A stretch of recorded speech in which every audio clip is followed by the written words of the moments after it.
Hello， 大家好 ，Linda 现在来到了 OGK 的摊位。那这边呢有一个很特殊的品牌要跟大家来介绍一下。现在身边呢站着的就是这个品牌的行销。那我们请 Aaron 来跟大家介绍一下这个品牌。Would you please introduce the brand and yourself a little bit? Of course.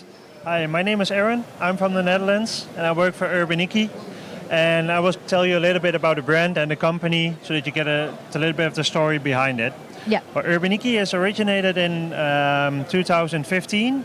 It's partly Dutch and partly Japanese. We are a daughter of the OGK company, and OGK is a Japanese family-owned company that's already existing for, I would say, 80 to 85 years. And they are based in Osaka with their own factory. They are producing bicycle seats, but also baskets, grips, fenders, all kind of plastic products for the bicycle. Okay. And when the Taiji, the owner of OGK, started in 2015, when he took over the company from his father, he wanted to also establish a broader market. So he asked my father, who is staying there, to set up like a new business in Europe. And that's how Urbaniki is born. Okay. And we always try to be like Dutch, because Dutch, the Netherlands is basically the country for bicycles, but also taking into account the Japanese roots that we have. It's in the name, for example, urban is more like the Western style, and Iki is like a word in Japan that stays for if someone sees something that is like perfect, in balance, is beautiful, they say, this is Iki. So that's really how the company started. And so we are selling the bicycle seats. Okay, now maybe it's good to show some products or something. Or yeah. I will translate a little bit to the audience. 所以让我来跟大家稍微解释一下，这位是 Aaron， 那他是住在荷兰。那基本上呢 ，Urbaniki 这个品牌呢是一个荷兰跟日本有一点点合作的这个品牌。那刚刚有提到啊，就是Urbaniki 其实是从2015年开始设立的。那从不管是篮子，或者是有大家看到这个安全座椅，甚至把手，其实都有制造。那现在就请 Aaron 来帮我们介绍一下 Urbaniki 的产品。OK，let's walk. Yeah. Ronald, je moet eigenlijk even weg hier. Sorry, voor de interview. 好的。So I will try to explain something about more in the products. First, I talk something about the brand. I already mentioned we are selling bicycle seats. We have basically our main line is we have a front seat. That's for children from, I would say, 9 months up to 2 to 3 years. Then they go to the back seat. It's from up until, I would say, 5 to 6 years. This is like the main category of products. And here we have some relevant accessories, of course. For the safety, we have child helmets. We have a nice windscreen. It's also including a UV filter so that you don't only have to for the wind and the rain, but also for the sun. Yeah. And so I think what we try to do in the design is or in the whole sheet actually, is to combine design together with functionality and safety, of course, because your child is your most precious thing that a parent has, so it always needs to be protected well. And this in combination for the good price. So you have design, functionality, safety, and for a good price. Maybe one perfect explanation, if you talk about safety and functionality, it's the safety belt. We have a 5-point safety belt.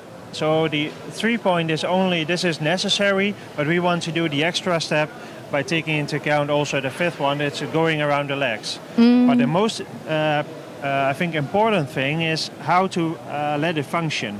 Maybe if you can hold my microphone for just a little bit. Sure.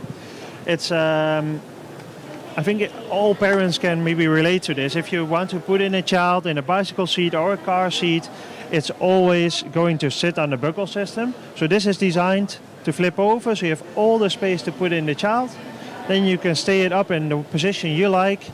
And instead of needing to put it together, you can just use one hand, which means you have some good function, but also the safety because of this 5-point safety belt, but always one hand free to control the bike as well. So rear seat, front seat, helmet, windscreen. Those are the most relevant items. Mm-hmm. Then we have maybe some nice things. It's like we always try to be not only about child seat, but try to make some more lifestyle product of it. Right. There's always also with like these kind of baskets of bags, for example. You can use it just as a regular bag for the child, but it's also possible with this part to hang it onto the bicycle seat so that you can have a safe way of taking extra luggage. Let me translate a little bit. 刚刚Aaron 有跟我们解释了一下这个 UrbanNiki 它的主要产品线，可以看到有前面的这个儿童座椅以及后面的儿童座椅。那前面的儿童座椅可以很清楚的看到，它不只有挡风的系统，他们的设计里面啊，就是希望可以大家用很合理的价格，用到很安全的设计。那大家可以看到后面这边，他刚刚有操作给我们看。一般的爸爸妈妈要把小朋友放上来的时候啊，就是他刚刚的设计，前面的这个包口，它甚至是可以先往下，让你很轻易的可以把小孩放到安全座椅上面，再把这个 belt 弄上去。但是他刚刚有提到，其实一般来说，安全座椅只要2条上面的带子就足够了。但是因为 UrbanNiki 对于安全的这个要求非常的严格，所以他们又加了下面的2条，让爸爸妈妈们在小朋友骑车的时候可以更安心一点。OK。Sounds good. And then we have of course, some relevant accessories like mounting materials, like even a handlebar for the child to get just some extra fun. Yeah. This is like more like a shop presentation that a bicycle shop can get into if they want to. Mm-hmm. To always here also focus on the design and make the atmosphere of the brand. I think that's one of our most important factors. Yeah. And then I would say maybe we can go to that part where we can also show the seat like that's going after the rear seat. Okay, let's go. 那刚刚 Aaron 有不断跟我们提到，就是他们很希望可以用很好的设计，然后带给大家骑车这个很棒的氛围。那除了在运送骑乘的这个过程，也希望带给大家这种 lifestyle 很好的全面的 solution. Okay. Well, I just mentioned about the front seat and the rear seat on that side, and then this is our final product. Our last product is like the junior seat. So if the child is being too large for the regular seat, then we have the junior seat. So the nice thing about this is I think the design. It's like a really clean if it's on the bicycle. Yes. The ergonomic sit for the child is a soft cushion, footsteps. But the nice thing about this is if you want to have just like a clean, easy cushion, I would say you can use it like this. But if you want to have some more support or safety, you can use the foldable backrest. Oh, wow. So that you can use it in both ways. So you can all see it on the picture. You have an easy support in the back. And if you don't want it, you just do like this. And yeah, it's easy to use. All our products, if you talk about function, for example, it's really easy to get it on and off.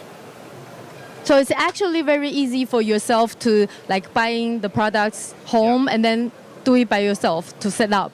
That's also definitely possible. We always try to focus on the consumer and make sure that they are, because in the end, they are the users, and for them it needs to be good. Yes. And of course for the bicycle shop it's important, but especially for the consumer. Okay. And that's why we try to do the design, function, safety, for the right price. Yeah, okay. So 那刚刚 Aaron 有跟大家解释啊，大家有 demo 了一下，除了小朋友婴儿座椅的部分，他们也针对比较年纪大一点点的儿童也设计了这样子的后座的设计。那刚刚 Linda 也有询问一下 Aaron， 就是他们很希望，因为最终的 user 还是车友自己，所以他们都把产品设计的非常容易安装，所以车友们呢，如果有这样的需求，买回家自己也是可以轻易的来做组装。Okay, at the end, would you please introduce this booth to everybody? Of course. So this was the introduction of the UrbanNiki brand. If you got interested, please visit us at the booth at L0527. Thanks a lot. OK， 那谢谢大家。那如果呢，各位爸爸妈妈的车友们有这样的需求，都欢迎可以在车展期间可以来到这个摊位找 Aaron， 他可以给你有很棒的这个 demo， 然后可以选购你需要的产品。那我们接下来呢，就把时间交还给棚内的哲瑞以及李四。OK， 感谢 Linda。刚这个摊位很厉害，因为我觉得他在这个家庭层面的产品其实非常全面诶。他刚刚就是连不管是婴儿座椅，我们把它想象在汽车座椅上，就是有一些固定的安全系统，把它搬到脚踏车上来，甚至在一些很巧思的设计上，就是我刚看到有一个椅垫翻开来，竟然就是靠背。它就可以变成是折叠的，让小朋友在通勤的过程安全性可以提高很多。其实我自己在因为我现在住天母，然后那边其实就非常多不一定是台湾人，就是可能有国外的，就是因为那边有日侨学校、美国学校，有超级多，就是妈妈在接送小孩上下课的时候，都是用这样的方式，然后他们的车子也都改到我觉得很顶，就是都是一定要挂电机系统，没有在骑纯公路车，都是全部都是电辅车，然后能改的前面就是大买菜篮啊，然后中间给小朋友坐婴儿座椅，甚至到后面，他们一次可以载2个小孩，哇！真的觉得看了之后很令人向往，还不错哎。对，骑起来整个就是舒适度提升，而且安全系数也是真的是完全不用担心。我觉得这几年其实在台北也慢慢看到，就是在我觉得交通的这个方式其实有蛮大的转变。以往可能大家想象可能自己开车，到开始做很多的大众交通工具，到甚至现在看到其实在台北路上 U-Bike 站超级多，对，多那个密集程度可能是1-2个街口就会看到一个站，而且在上下班的尖峰时刻，真的是你要去借车是一车难求，对，会空掉哦，对，完全下班也是，没错。我身边其实有认识一些自己在台北上班的朋友，他们每天的交通接驳方式都是透过就是 U-Bike， 然后甚至在这些接驳方式上，他们也推出一些你每个月可能趟数达到多少，有一些固定上的回馈，那它其实就可以某种程度上达到一个低强度的就是运动，因为上下班都有固定的交通里程。对，然后他们可能从A 点到 B 点3到5公里，稍微流汗，对于他们来讲，会选择意愿高于我可能去公车上跟大家人挤人，因为其实，在公车上，以台北市的交通，现在真的是人太多了，不管是捷运或是公车，真的是有点夸张，对吧？所以我觉得这也是蛮乐见其成，在这几年开始让台北。或是接下来陆续在其他城市，慢慢的跟可能欧美国家，可以让更多的这种低碳排放的这种趋势，就是越来越好。我觉得是还蛮棒的。